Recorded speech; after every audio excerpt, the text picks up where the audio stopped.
નમસ્કાર મારા વહાલા વિદ્યાર્થી મિત્રો, આજે વાત કરીશું ધોરણ 11 અને વિષય છે ગુજરાતીના વાર્ષિક પરીક્ષાના કુલ ગુણ 80નું સંપૂર્ણ વિદ્યાર્થી મિત્રો સોલ્યુશન મેળવીશું। પરીક્ષા લખવાનો સમય તમને 3 કલાક જે છે તે આપવામાં આવશે। પ્રથમ વાત કરીશું વિભાગે એ પહેલા ચેનલની અંદર પ્રથમ વખત આવ્યા છો તો ચેનલને ખાસ સબસ્ક્રાઇબ કરી દેવી। વિદ્યાર્થી મિત્રો, આ મોસ્ટ આઈએમપી પ્રશ્નપત્ર છે। પહેલું છે યોગ્ય વિકલ્પ પસંદ કરીને જવાબ લખો।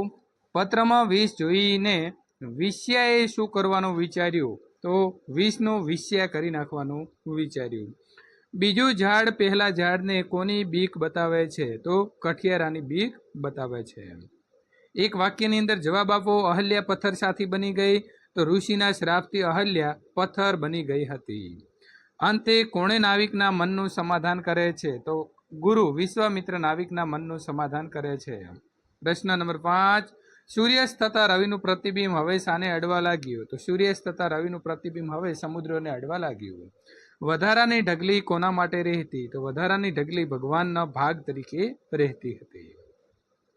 3-4 વાક્યની અંદર જવાબ આપો। બાળપણમાં અને મોટા થયા પછી પાડવામાં આવેલા ભાગમાં શું તફાવત હોય છે? તો વિદ્યાર્થી મિત્રો, ભગવાનનો ભાગ જે છે તે માણસ ભૂલી જાય છે। સંપૂર્ણ સોલ્યુશન તમે અહીંથી જોઈને લખી શકશો। ત્યાર પછી કવિ કોનો ભાગ કાઢવાનો ચૂકી ગયા અને શા માટે? તો એ પણ ભગવાનનો ભાગ કાઢવાનો ચૂકી જાય છે। અંધકારની પીંછી અને દીપ દ્વારા કવિ શું બોધ આપે છે? તો એ તમારે અહીંથી લખવાનું રહેશે।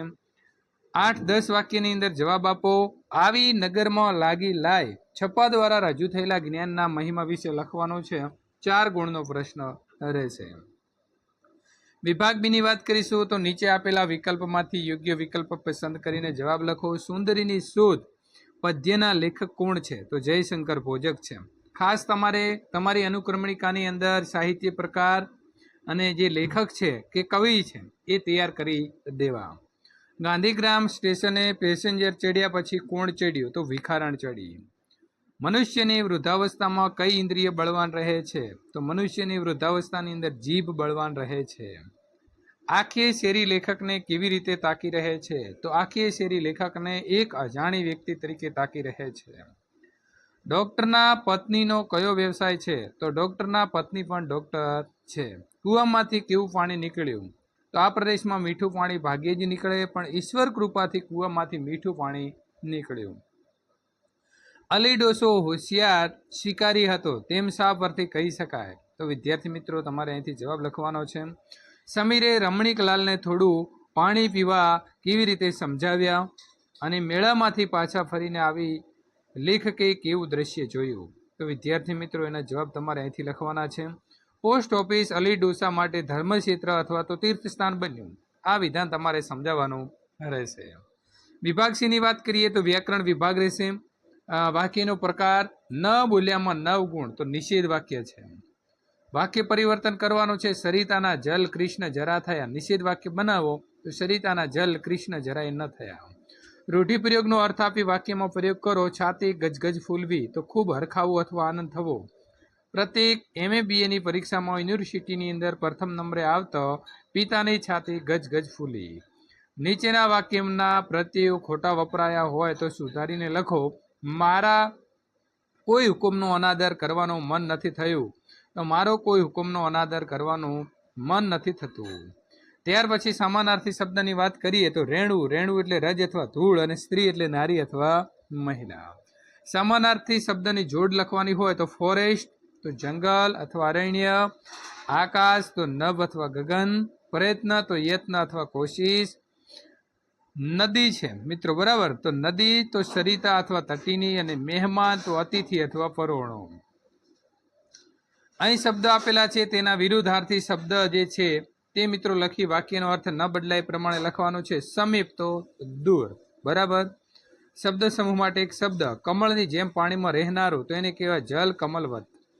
તળપદા શબ્દનો શિષ્ટ રૂપ શક્કર, શક્કર એટલે સાકર અથવા તો ખાંડ। સંયોજક શોધીને લખો। આપણા આયોજનની કોઈને ખબર પડશે તો તોફાનમાં મજા નહીં રહે, તો જો અને તો। નીચે આપેલા શબ્દનો સમાસ ઓળખાવો। હાર જીત, હાર કે જીત તો એ દ્વંદ્વ સમાસ છે। કઈ વિભક્તિ વપરાય છે? તો વિશાળ હૃદય ને હાર હેમનો, તો હેમનો હાર એ ષષ્ઠી વિભક્તિ શબ્દ છે।